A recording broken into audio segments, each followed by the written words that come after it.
نماز جنازہ کا طریقہ بہت ہی آسان ہے۔ بعض اوقات نہ سیکھنے کی وجہ سے یا نہ سمجھنے کی وجہ سے لوگ کنفیوز رہتے ہیں اور جنازے کے دوران بھی بسا اوقات ساتھ والے کو دیکھتے رہتے ہیں کہ اس نے ہاتھ اٹھائے نہیں اٹھائے، تکبیرات کہیں نہیں کی، اور یہی معاملہ عید کی نماز میں بھی ہوتا ہے۔ بہرحال جنازے کا طریقہ میں عرض کرتا ہوں۔ جنازے میں دو چیزیں بیسک ہیں، یعنی جسے فرض کہا جاتا ہے، جنازے کے رکن۔ پہلی چیز قیام، کھڑا ہونا، اور دوسری چیز 4 مرتبہ تکبیر، اللہ اکبر اللہ اکبر اللہ اکبر اللہ اکبر۔ یہ 2 چیزیں فرض ہیں اور 3 چیزیں سنت مؤکدہ ہیں۔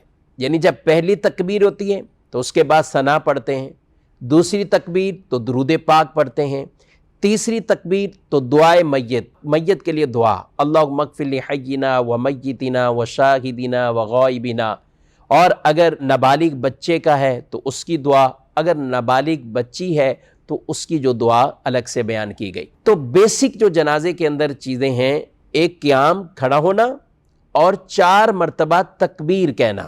لوگ سمجھ رہے شاید امام ہی تکبیر کہتا ہے اور مقتدی ثنا پڑھتے ہیں، درود پڑھتے ہیں، دعا پڑھتے ہیں، تکبیر نہیں کہتے۔ تو اگر مقتدی تکبیر نہیں کہے گا تو اس کی نماز نہیں ہوگی، کیونکہ نماز جنازہ کے فرائض ہی یہ 2 چیزیں، قیام اور تکبیرات۔ تو لہذا جب بھی آپ نماز جنازہ ادا کریں تو جیسے امام اللہ اکبر کہتے ہیں تو آپ بھی پیچھے اللہ اکبر کہیں۔ اب اس کی نیت ہم سماعت کرتے ہیں۔ نیت نماز جنازہ کی 4 تکبیر نماز جنازہ فرض کفایہ پڑھنے واسطے اللہ تبارک و تعالیٰ کے منہ خانہ کعبہ شریف کی طرف پیچھے سے امام کے اللہ اکبر کہتے ہوئے اپنے ہاتھوں کو باندھ لیں گے، لیکن بیچ میں کسی بھی تکبیر میں ہاتھ نہیں اٹھائیں گے، تکبیریں کہیں گے۔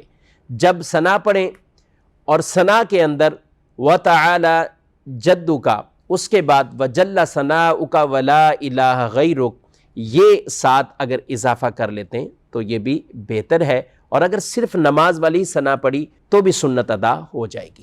اب دوسری تکبیر ہوگی لیکن ہاتھ نہیں اٹھائیں گے، اللہ اکبر۔ اب دوسری تکبیر ہو گئی، اب درود پاک، درود ابراہیمی پڑھیے۔ پھر تیسری تکبیر ہوگی، اللہ اکبر۔ اب آپ نے دعائے میت، اللہم اغفر لحینا و میتنا، یہ والی دعا اگر کسی بڑے بالغ مرد یا عورت کی نماز جنازہ ہے، اگر نابالغ بچہ ہے تو پھر نابالغ کی دعا، اور بچی ہے تو نابالغ بچی والی دعا۔ اب جب یہ پڑھ لیں گے تو پھر چوتھی تکبیر ہوگی، اللہ اکبر، اور اس کے بعد دونوں ہاتھوں کو کھول کر چھوڑ دیں گے اور دائیں طرف اور بائیں طرف سلام پھیر دیں گے۔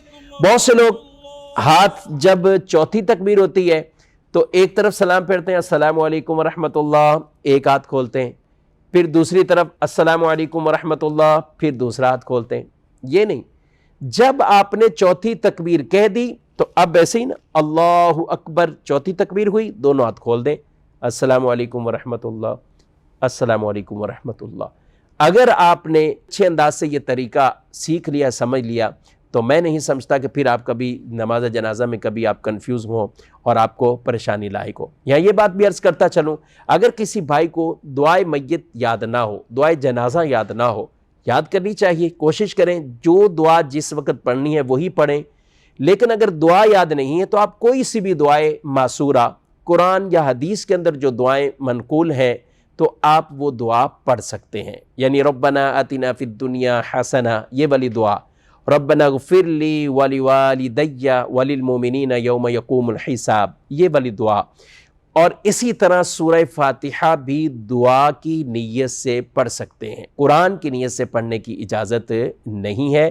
تو خلاصہ کلام یہ ہوا کہ نماز جنازہ میں 2 چیزیں فرض، یعنی قیام اور 4 تکبیریں، اور پھر 3 چیزیں جو آگے ہیں، ثنا پڑھنا، درود پڑھنا اور دعائے میت، یہ سنت مؤکدہ ہیں۔ یوں نماز جنازہ مکمل ہو جائے۔